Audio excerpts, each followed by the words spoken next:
Monsieur le commissaire du gouvernement, le représentant du commissaire du gouvernement, le président Moussa Wade, en lui transmettant également nos remerciements, en lui demandant de transmettre nos remerciements à Madame le commissaire du gouvernement et à tous ses collaborateurs. Comme Monsieur le Président l'a dit, donc, et comme il est de tradition, nous allons procéder rapidement, je ne dirais pas à la lecture, mais plutôt au résumé du rapport d'activité, parce qu'il s'agit d'une tradition, mais quand même il s'agit d'une exigence légale et réglementaire qui est inscrite dans l'agenda annuel de l'Assemblée générale, tendant à mettre à la connaissance de l'Assemblée les différentes activités qui ont été déroulées par le Conseil de l'Ordre dans le cadre des prérogatives légales et réglementaires conférées par la loi 2017-16 et le décret 2020-2024, et tendant un peu à vous faire le point des différents points de l'ordre du jour qui ont été, disons, inscrits dans cet agenda du Conseil, avec, comme vous le savez, les dossiers soumis à son examen, à savoir donc les agréments en pratique, les demandes d'admission en pratique professionnelle, les demandes d'admission en stage, les validations de stage, les soutenances de mémoire, les agréments et les procédures d'inscription.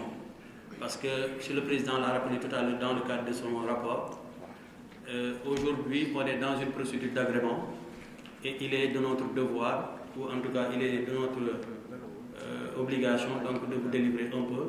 le contenu des délibérations qui ont été faites au titre de l'exercice 2024, empiétant sur l'exercice 2025. Après, nous dirons un peu, disons, l'agenda sur lequel le Conseil l'Ordre a travaillé pendant cet exercice, avant de décliner rapidement les réalisations et perspectives, ainsi que les difficultés rencontrées, dont le Président a évoqué la plus grande part. Donc, pour ce qui concerne le Conseil, les conseils, après l'Assemblée générale qui s'est réunie au mois de juin, le 22 juin 2024, il y a eu 4 sessions du Conseil. 2 sessions en 2024 et 2 autres sessions en 2025. Dans l'orthodoxie des textes, le Conseil doit se réunir au moins 2 fois par mois, mais en tenant compte des exigences calendaires du Président, de ses contraintes, ainsi que également de la disponibilité de Madame le commissaire du gouvernement. Donc on est des fois confronté à des impératifs de décalage qui font que l'orthodoxie ne peut pas être réglée. Mais ce qu'il faut savoir, c'est que grosso modo, en tout cas, toutes les demandes qui ont été soumises à l'ordre en termes de pratique professionnelle, de stage, etc., donc ont été prises en charge dans le cadre de ces délibérations. Donc le premier conseil qui s'est réuni, c'était en date du 18 juillet 2024, et c'est le conseil qui a, disons, suivi l'Assemblée générale élective qui s'est tenue au Palm Beach et qui a permis de renouveler,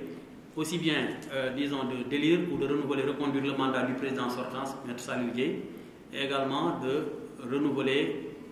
disons, le bureau du conseil. Donc à l'issue de ce conseil, vous avez le rapport sous les yeux, donc, et vous savez depuis lors la composition du conseil, donc qui est ainsi composé. Je vais le rappeler rapidement. Le président Salif Gueye, les membres du conseil sont votre serviteur Amatso, Djibril Nyandiaye,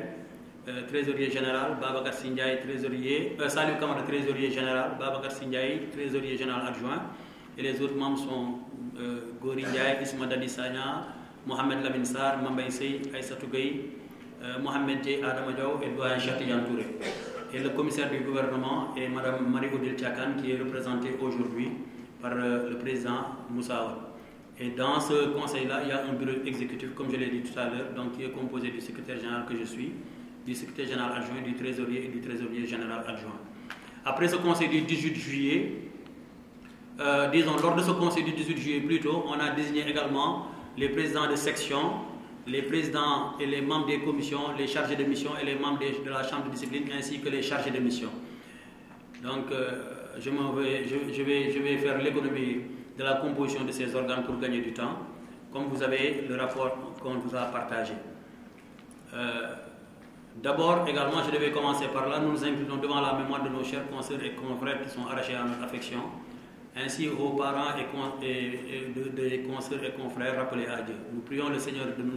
de leur accorder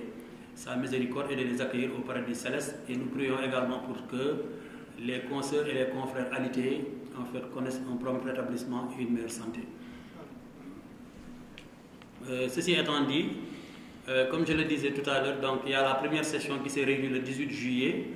Après, la deuxième session qui a suivi du conseil, c'est celle du 3 octobre qui a permis en fait, de faire l'examen des demandes d'inscription en pratique professionnelle en stage. Avec, vous avez, disons tous les agrégats en termes en fait, de personnes, de nombre de personnes qui ont été admises en pratique professionnelle, celles qui ont été appelées en fait, disons, à soutenir leur mémoire, celles qui ont été agréées, celles qui ont été agréées à la suite de leur mémoire, celles qui ont été agréées après le stage. Mais ce qu'il faut retenir pour cette session, c'était la décision en fait, de traduire devant la chambre de discipline un stagiaire du nom de Cheikh Makalou pour, disons, une affaire qui l'opposait avec son maître de stage.